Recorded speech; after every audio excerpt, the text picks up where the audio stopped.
Sabi po ni VP, lubog na ang bansa sa baha at kahirapan, pero tila walang mananagot dahil ang impeachment, ang paghahati-hatian ang 2027 budget at ang paghahanda kung papaano baliin ang Constitution para manatili sa pwesto ang prioridad ng administrasyon at lahat ng kaalyado nito. Ano pong Okay, tugon? oo. May kopya po tayo mismo ng kanyang statement para hindi po ako maligaw.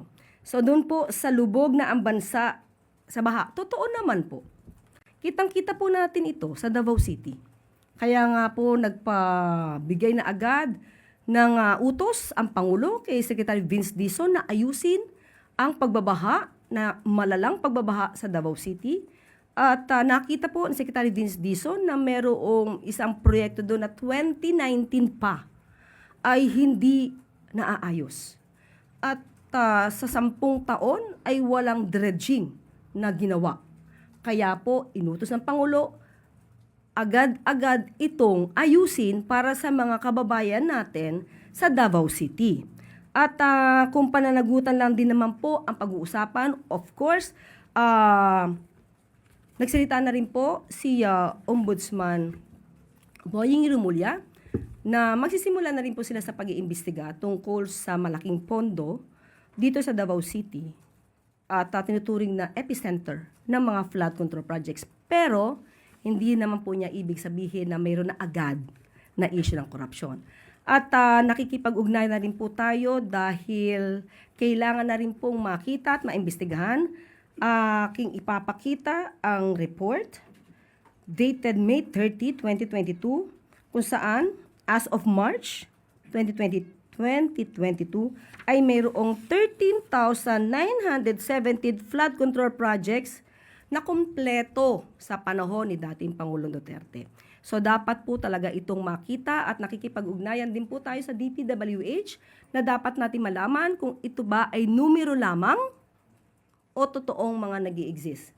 Kasi napakalaking bagay kung ito lahat ay maayos, nagawa ng maayos, kumpleto, dahil makakatulong ito sa problema ng baha. So kung meron dapat managot dito sa mga proyektong ito, dahil inamin naman ni dating Pangulong Duterte na merong ghost projects sa panahon niya, dapat din natin malaman. Kasi para mabigay po natin ang kahilingan ng Vice Presidente na managot ang dapat na managot. Patungkol sa paghahati-hatian ng 2027 budget, mas maganda pong tutukan niya po ito, lalo-lalo na pagka may BICAM conference. At ang paghahanda kung papaano baliin ang konstitusyon. Sa ngayon po, ang impeachment proceedings ay naaayon sa konstitusyon at ito ay parte ng probisyon ng saligang batas upang mapanagot ang dapat na managot. Kung may kasalanan, dapat na mahatulan. At makikita po natin kahapon, kung pag-uusapan po natin ay ang pagbali ng konstitusyon, nakita mismo at inamin ng witness na mula sa OVP na si Mr. Limuel na mayroon siyang inabonohang 150,000 pesos na ginamit pa para sa di umanong proyekto na kasama sa plano regarding the confidential funds.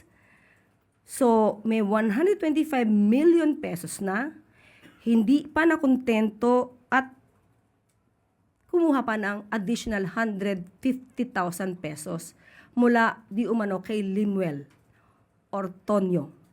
Ito po ay labag sa rules.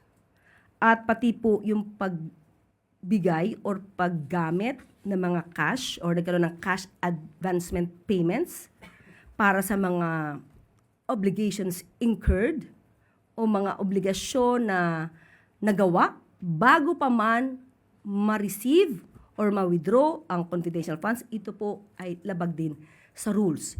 So siguro mas maganda sa ating Vice Presidente na aralin niya po lahat para hindi bumalik sa kanya yung mga ibinibintang niya sa administrasyon. Kasi mas mainam na mas malinis po niya at mapatunayan na ang kanyang opisina ay walang ginawang anumang anomalya.